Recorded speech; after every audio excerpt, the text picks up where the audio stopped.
ఈరోజు దీక్ష యొక్క ముఖ్య ఉద్దేశం బీఆర్ఎస్ పార్టీ పిలుపు మేరకు రైతులకు అండగా ఉండాలి, తెలంగాణ రైతాంగాన్ని ఆదుకోవాలనే ఉద్దేశంతో రాష్ట్ర వ్యాప్తంగా దీక్ష చేయడం జరుగుతుంది. అందులో భాగంగా మేము గౌరవ కలెక్టర్ గారికి, గౌరవ సిపి గారికి రిక్వెస్ట్ చేశాం. కలెక్టర్ ఆఫీస్ ముందు దీక్షకు సమయం అంటే ఎలక్షన్ కోడ్ ఉంది కాబట్టి ఎవరి ఇళ్లలో వాళ్ళు చేసుకోమని చెప్పింది కాబట్టి బయట ఇచ్చే పరిస్థితి లేదు. అందుకే ఈరోజు మా స్వగృహంలోనే ఈరోజు మేము దీక్ష రైతులతోటి మా పార్టీ నాయకులతో చేయడం జరిగింది. ఈ దీక్ష యొక్క ముఖ్య ఉద్దేశం 10 సంవత్సరాలు ప్రభుత్వం మీద నమ్మకంతో రైతులు పంటలు వేసుకున్నారు. ఆరుతడి పంటలే కావచ్చు, లేకుంటే వరి కావచ్చు, మిగతా అన్ని పంటలు వేసుకోవడం జరిగింది. గత 10 సంవత్సరాలు వారు నాట్లు వేయడము, ఇమ్మీడియట్గా కేసీఆర్ గారి ప్రభుత్వం అప్పుడు వెనువెంటనే రైతు బంధు ఇవ్వడము, ఎరువులు సకాలంలో ఇవ్వడం జరుగుతుంది. దాంతోపాటు మేడిగడ్డ నుంచి వాటర్ లిఫ్ట్ చేసి అన్నారావు సుందిల ద్వారా మనకు మిడ్డుమానేరుకి నీళ్లు పంపించేసి మిడ్డుమానేరు ద్వారా కానీ అన్నిటికీ నీళ్ళు అందించేసి రాష్ట్ర వ్యాప్తంగా వారికి సాగునీరు అందివ్వడం జరిగింది. తద్వారా పంటలు కాపాడినాం. పంటలు కాపాడుతున్న నమ్మకంతో రైతాంగం మూలంగా బీడుభూములను దున్నుకున్నది. గతంలో కన్నా ఎక్కువ సాగు చేసుకున్నది. నేనే సివిల్ సప్లై మంత్రిగా 5 రెట్లు ఎక్కువ ప్రొక్యూర్మెంట్ చేయడం జరిగింది వరిని. సో అలాగా గత 10 సంవత్సరాల నుంచి రైతులు నాట్లు వేయడము, రైతులు అమ్ముకోవడము, రైతుల దగ్గర డబ్బులు కూడా రావడం జరిగింది. రైతు సంతోషంగా ఉన్న పరిస్థితి. తెలంగాణ రాష్ట్ర బీఆర్ఎస్ పార్టీ ఓడిపోవడం జరిగింది 2023లో. మళ్ళీ రైతు కూడా పంట వేసుకుని ఇది యథావిధి రొటీన్ ఇది. సో దానికి అనుగుణంగా గత ప్రభుత్వం ఎలా ఇస్తుందో అలానే ఇస్తుందని చెప్పేసి పంట మొత్తం కూడా వేసుకోవడం జరిగింది. మరి ఆ రోజే ప్రభుత్వం గిట మీరు పంట వేసుకోవద్దు అంటే రైతులు పంట వేసుకునే పరిస్థితి లేకుండేది. కానీ పంట వేసుకున్న నమ్మకంతో ఎకరాన సుమారు 25,000 నుంచి 30,000 వరకు కూడా వారు పంట పెట్టుబడి పెట్టుకొని రైతులు పంట వేసుకోవడం జరిగింది. ఇమీడియట్ మేడిగడ్డ నుంచి లిఫ్ట్ చేయకపోవడం, మేడిగడ్డ కుంగిందని ఒక కారణం నుంచి ఆ నీళ్లు ఎత్తుకుపోవడం వల్ల కింద సముద్ర పాలు, ఆ మేడిగడ్డ నీళ్లు సముద్ర పాలు అవడం జరిగింది. తద్వారా లిఫ్ట్ చేయకపోవడం వల్ల జలాశయాలన్నీ కూడా నిండిపోవడం జరిగింది. ఎస్ఆర్ఎస్పీలో నీళ్లు రాలేదు, ఎక్కడ ఉన్న కాలువలో నీళ్లు లేవు, కుంటలో నీళ్ళు లేవు, చెరువులో నీళ్ళు లేవు. తద్వారా బోర్లు మొత్తం ఎండిపోయి, బావి మొత్తం ఎండిపోయి లాస్ట్కు తెలంగాణ రైతాంగం మొత్తం కూడా తన పంట ఎండిపోయే పరిస్థితి కళ్ళ ముందు కనబడుతున్నది. మా కళ్ళ ముందు కనబడేది. మొన్న కొంచెం వర్షం రావాలి, ఒక 1 వీక్ పంట ఆగింది, కొంచెం పచ్చగా ఉన్నది. కానీ ఇంకొక 1 మంత్ కోత లోపల మళ్ళీ మొత్తం కూడా పోయే పరిస్థితి అని చెప్పి రైతు ఆవేదన పడుతున్న సమయంలో టీఆర్ఎస్ పార్టీ పంటలో రైతులను ఆదుకోవాలనే ఉద్దేశంతో ప్రతి ఒక్క రైతు దగ్గరకు పోవడం జరిగింది. నేను చాలా రైతుల దగ్గరకు పోవడం జరిగింది. నెర్రలు వాడిన పొలాలు కనబడుతున్నాయి, నెర్రలు వాడిన భూములు కనబడుతున్నాయి. తన పంట కళ్ళ ముందే పోతున్న కొద్ది రైతు చాలా ఆవేదన చెందుతుండు. ఈ దీక్ష యొక్క ముఖ్య ఉద్దేశం ఏంటంటే ఆవేదనతో ఉన్న, నిరాశ నిస్సులో ఉన్న రైతాంగాన్ని ఆదుకోవాలని చెప్పి ప్రభుత్వం వెంటనే స్పందించాలి, స్పందించి ఆదుకోవాలి. ప్రభుత్వం కళ్ళు తెరవాల ఉద్దేశంతో ఈరోజు దీక్ష స్టార్ట్ చేయడం జరిగింది. అధికారులు వెంటనే ఫీల్డ్లోకి వెళ్ళిపోండి, ఎనిమినేషన్ చేయండి, రైతులు కాపాడుకోండి. లేకుంటే రైతు బాధతోటి ఇబ్బంది పడుతున్నాడు. కాబట్టి వెంటనే తెలంగాణ రాష్ట్రం మొత్తంగా రైతు దగ్గరికి వెళ్ళండి. ఏ రైతు తన పంట చేతి మొత్తం రాకపోతే ఒక కాడ 10% పంట చేతికి వస్తుంది, ఒక కాడ 20% చేతికి వస్తుంది, ఒక కాడ మొత్తం జీరో, ఒక కిలో కూడా వచ్చే పరిస్థితి లేదు. వాళ్ళందరినీ ఆదుకోవాలని చెప్పేసి ప్రతి ఒక్క రైతుకు ఎకరాన 25,000 రూపాయలు పెట్టుబడి పెట్టింది కాబట్టి ఆ పెట్టుబడి సాయం కింద ఎకరాన 25,000 రూపాయలు ఇవ్వాలని చెప్పేసి ప్రధాన డిమాండ్గా ప్రభుత్వం డిమాండ్ చేస్తున్నాం. నెంబర్ 2, తన కళ్ళ ముందు పంట మొత్తం పోవడం వలన తన గుండెలు బాదుకునేగా బతుకుంటున్నారు. కాబట్టి అప్పుడు ఒక 209 మంది రైతులుగా ఆత్మహత్య చేసుకోవడం జరిగింది.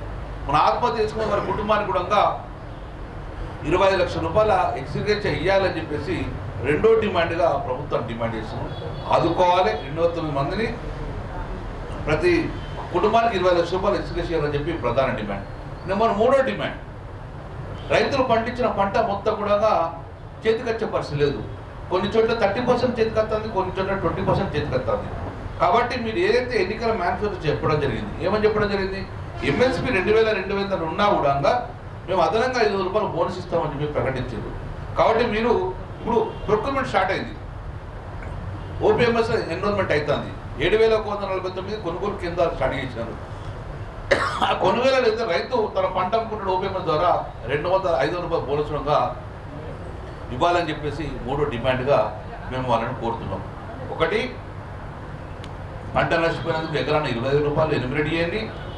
రాష్ట్ర మొత్తం తిరిగి ఎంత పంట నష్టపోయింది చేసి ఎకరాన 25 రూపాయలు ఇవ్వండి. రెండోది, చనిపోయిన రైతుకు 20 లక్షలు ఎక్స్గ్రేష్ చేయండి.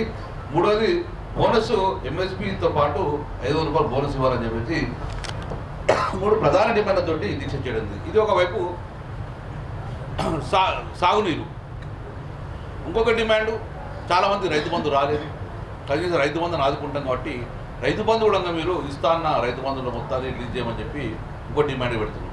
ఇది ఒకవైపు సాగునీరు సంబంధించి. తాగునీరు ఒక భరోసా, మేడగడ్డ నుంచి సుందిల్లాగా వచ్చి, సుందిల్ల నుంచి ఎల్లంపల్లి, ఎల్లంపల్లి నుంచి మిడిమానే వచ్చి, మిడిమానే నుంచి మనకు ఎల్ఎండి రావడం వలన ఎల్ఎండి ఎప్పుడంగా 20 టీమ్స్ నీళ్ళు ఉంటాయి కాబట్టి అని చెప్పేసి కరీంనగర్ కార్పొరేషన్లో మేము డైలీ వాటర్ ఇస్తామని చెప్పేసి ఒక ప్లాన్ చేసినాం. డైలీ వాటర్ ఇస్తున్నాం కూడా. దాంతోపాటు డైలీ గ్రాడ్గా అప్గ్రేడ్ చేయడం 24 hours ఇద్దామనగా ప్లాన్ తోటి ముందుకు వస్తున్నాం. ఈ కాలంలో ఎప్పుడంగా గవర్నమెంట్ క్లియర్ జీవో, గవర్నమెంట్ ఒక జీవో ఇచ్చింది. ఎల్ఎండిలో 13 టీఎంస్ తగ్గకుండా నీళ్ళు ఉండకూడదు ఒక జీవో జరిగింది. ఎందుకంటే ఎల్ఎండిలో 13 టీఎంస్ నీళ్ళుంటే మిషన్ భగీరథ కానీ, కింద మానకుంటూరు కానీ, అక్కడ మిషన్ భగీరథ కానీ, కరీంనగర్లో ఉన్న కరీంనగర్ టౌన్లో నీళ్ళ కోసం కూడా అవసరం పడుతుంది. కానీ ప్రస్తుత పరిస్థితి ఇప్పుడు 4.8 నుంచి 5 టీఎంస్ నీళ్ళు జరిగింది. అలా డెడ్ స్టోరేజ్ 2.5 టీఎంస్ డెడ్ స్టోరేజ్ అవుతుంది, మట్టి ఉంటుంది కాబట్టి. ఈ 2 టీఎంస్ నీళ్ళు మాత్రమే ఎన్ని రోజులు ఉంటుంది. ఎవాపరేషన్ లాస్ అవుతుంది. ఎండగా ఏప్రిల్ మేలో చాలా ఎవాపరేషన్ లాస్ అయిపోతే లాస్ట్కు తాగునీరు ఇప్పుడు డైలీ ఇచ్చేది పోయి 2 days ఒకసారి ఇచ్చే పరిస్థితి వచ్చింది. ఇదే సరిపోతే 3 రోజులకు ఒకసారి నీళ్ళు ఇచ్చే పరిస్థితి ఒక మారిపోతుంది. కాబట్టి ఇప్పటికైనా వెనువెంటనే స్పందించి తాగునీరు, దాంతోపాటు డైలీ గ్రాడ్గా అప్గ్రేడ్ చేయడం 24 hours ఇద్దామనగా ప్లాన్ తోటి ముందుకు వస్తున్నాం. ఈ కాలంలో ఎప్పుడంగా గవర్నమెంట్ క్లియర్ జీవో, గవర్నమెంట్ ఒక జీవో ఇచ్చింది. ఎల్ఎండిలో 13 టీఎంస్ తగ్గకుండా నీళ్ళు ఉండకూడదు ఒక జీవో జరిగింది. ఎందుకంటే ఎల్ఎండిలో 13 టీఎంస్ నీళ్ళుంటే మిషన్ భగీరథ కానీ, కింద మానకుంటూరు కానీ, అక్కడ మిషన్ భగీరథ కానీ, కరీంనగర్లో ఉన్న కరీంనగర్ టౌన్లో నీళ్ళ కోసం కూడా అవసరం పడుతుంది. కానీ ప్రస్తుత పరిస్థితి ఇప్పుడు 4.8 నుంచి 5 టీఎంస్ నీళ్ళు జరిగింది. అలా డెడ్ స్టోరేజ్ 2.5 టీఎంస్ డెడ్ స్టోరేజ్ అవుతుంది, మట్టి ఉంటుంది కాబట్టి. ఈ 2 టీఎంస్ నీళ్ళు మాత్రమే ఎన్ని రోజులు ఉంటుంది. ఎవాపరేషన్ లాస్ అవుతుంది. ఎండగా ఏప్రిల్ మేలో చాలా ఎవాపరేషన్ లాస్ అయిపోతే లాస్ట్కు తాగునీరు ఇప్పుడు డైలీ ఇచ్చేది పోయి 2 days ఒకసారి ఇచ్చే పరిస్థితి వచ్చింది. ఇదే సరిపోతే 3 రోజులకు ఒకసారి నీళ్ళు ఇచ్చే పరిస్థితి ఒక మారిపోతుంది. కాబట్టి ఇప్పటికైనా వెనువెంటనే స్పందించి తాగునీరు ఇవ్వాలని చెప్పేసి మిడిమానేలో 8 టీఎంస్ నీళ్ళు ఉన్నాయని చెప్తున్నారు. అందుకని ఒక 3 టీఎంసీలు నీళ్లు మాకు కరీంనగర్ ఎల్ఎండికి తాగునీరుకి ఇవ్వాలని చెప్పేసి ప్రధాన డిమాండు. 8 నుంచి 9 టీఎంసీ నియమం మినిమం మెయింటైన్ చేయాలని చెప్పేసి మా ప్రధాన డిమాండ్. తద్వారా బూస్టర్ పంప్స్కి ఇబ్బంది కాకుండా, మడ్ వాటర్ రాకుండా కరీంనగర్ ప్రజలకు తాగునీరు ఇస్తారని చెప్పేసి ఉద్దేశంతో కనీసం 2 రోజుల కోసం నీళ్ళు ఇచ్చారు కూడా నీళ్లు ఎల్ఎండిలో అందుబాటులో ఉంచాలని చెప్పేసి ప్రధానంగా మా డిమాండ్. మొన్న సిఎస్ఆర్ కలిసి ఇదే ఇవ్వడం వలన వెనువెంటనే తెలంగాణ ఏఎన్సీ చీఫ్ శ్రీధర్ గారు పంపించడం జరిగింది. వారు కూడా చూసుకున్నారు, చర్యలు తీసుకోవాలని చెప్పేసి మేము తాగునీరుకి ఇబ్బంది లేకుండా కరీంనగర్ కార్పొరేషన్ పరిధిలో కానీ, మిషన్ పరిధిలో కానీ తాగునీరుకి ఇబ్బంది లేకుండా చర్యలు తీసుకోవాలి. సాగునీరు, తాగునీరు. ఎందుకంటే ఇప్పటికైనా నీరు లిఫ్ట్ చేయకపోతే ఏప్రిల్ మాసం ఇంకా భయంకరంగా ఎండలు ఉంటాయి. ఆ ఎండలలో ఎవాపరేషన్ లాస్ ఎక్కువ ఉంటాయి, నీళ్ళు ఎవాపరేట్ అవుతూ ఉంటాయి, భూగర్భ జలాశయాలు మొత్తం తగ్గిపోయినాయి. కాబట్టి ఒకటే సోర్సు మేడిగడ్డ నుంచి లిఫ్ట్ చేసుకొని కనీసం రోజు ఒక 2-3 టీఎంసీ నీళ్ళు లిఫ్ట్ చేసుకొని మాకు సాగునీరు అందియాలని చెప్పేసి ప్రధాన డిమాండ్గా ఈరోజు దీక్ష చేస్తున్నాం. కాబట్టి దీంతో ప్రభుత్వ అధికారులు స్పందించాలి, ప్రభుత్వం స్పందించాలి, ప్రభుత్వం రైతాంగాన్ని ప్రజలను ఆదుకోవాలని చెప్పేసి ఈ యొక్క దీక్ష ముఖ్య ఉద్దేశం. కాబట్టి దయచేసి వెనువెంటనే ప్రభుత్వం స్పందించి రైతులను రాబోయే కాలంలో నిరాశ విషయం లోన్ కాకుండా రైతాంగాన్ని ఆదుకోవాలని చెప్పేసి మనస్ఫూర్తిగా కోరుకుంటున్నాం. ఈ దీక్ష ద్వారా రైతాంగంలో కోరుతున్నాం, రైతు నిరాశ నిశ్చయం లోన్ కావద్దు, ఆత్మహత్యకు గురి కావద్దు, ధైర్యం కోల్పోవద్దు, అధైర్యంగా ఉండద్దు. మీకు అండగా మేమందరం ఉంటాము. ప్రభుత్వంతో చర్చలు జరిపాను, ప్రభుత్వం స్పందించే తీసుకొని మీకు న్యాయం చేస్తాం. కాబట్టి అధైర్యపడకండి, నిరాశకు లోవద్దని చెప్పేసి మీ ద్వారా, మీడియా ద్వారా రైతాంగాన్ని